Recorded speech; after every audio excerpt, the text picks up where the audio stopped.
All right, mark your calendars, everyone. July 28th, we get the next big read on the nation's economy, and that's when we're going to learn if we are officially in a recession, although there's probably a lot of people who feel like the economy is just not working very well. Today, we learned the economy shrank in the first 3 months of the year. If it shrinks again for this quarter, that's a recession. There's such a disconnect, and we've talked about this over and over and over again, between the data and how everyday Americans feel because of the cost of gas and the cost of groceries and the cost of food and the cost of clothing and everything else that's going up. And now we are starting to see those numbers. Yeah, when we had an economist on the other night, and he said, we're not really seeing it. It's not evident yet. And I said, well, I don't know. I think that food pantry lines have been growing. There are 25% more people showing up because they need that food, the basic essentials, bread, eggs, milk, you name it. And then when you ask people how confident they are in their finances, Leland, that is what we've seen change. And so that question was asked, how confident are you? Last year, 57% of people said, I'm confident in my finances. This year, that dropped to 46%. So you can see the difference there. And it has people deciding, do I want to buy the things I normally buy, the brands I want to buy, or are they making tougher choices and say, I'm just going to buy what's cheaper because that's what makes ends meet?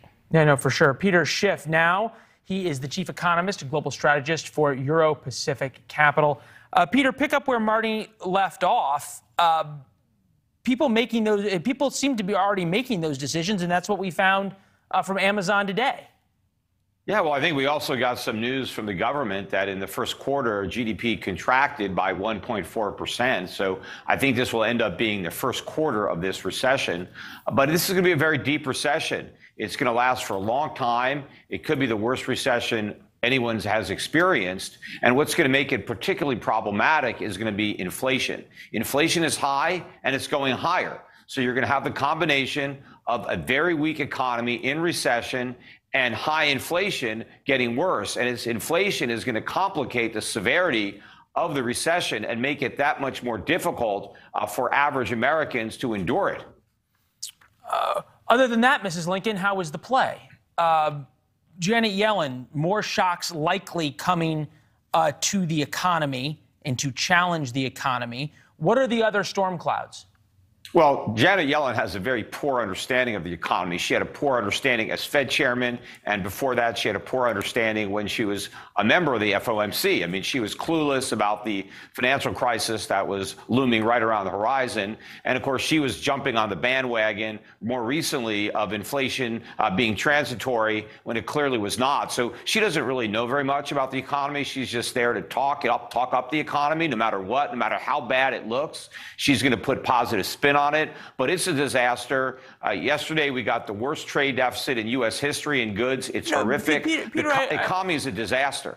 But the way you're talking, okay, is that, sell all your stocks and put all your money in U.S. Treasuries and don't spend a dime. That's not what the U.S. economy is doing. And if you look around, airlines have never been busier.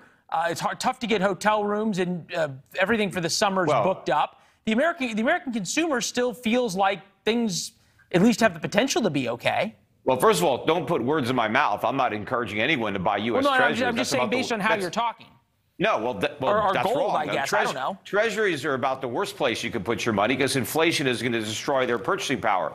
But look, yes, people still have hope, but the Fed is printing a lot of money, and the value of that money is going down. It's going to crash eventually. I mean, it's not about the consumer. It's about the producer. And I just said we have the worst trade deficit in our history because our economy is not productive. What we're doing is printing a lot of money, and we're spending that money to buy things that are made in other countries. So it's the rest of the world that's being productive, not America. We're being profligate. We're just spending the money that the Federal Reserve creates out of thin air. But that's inflation. That's the source of the inflation. It's not Putin. It's not the pandemic. It's the Federal Reserve. It's the U.S. government running record budget deficits, being monetized by a Federal Reserve that's printing all this money. The money is losing value. Prices are going up. The government is being dishonest about how much because the CPI grossly understates the degree at which prices are rising. Prices are rising at more than double the rate that the government claims, which means I got it. I feel like rather than a thunderstorm, we've got a Cat 5 hurricane coming.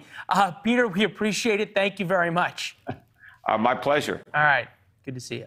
Thanks for watching. Click the red subscribe button below so you can get more of NewsNation's fact-driven, unbiased coverage.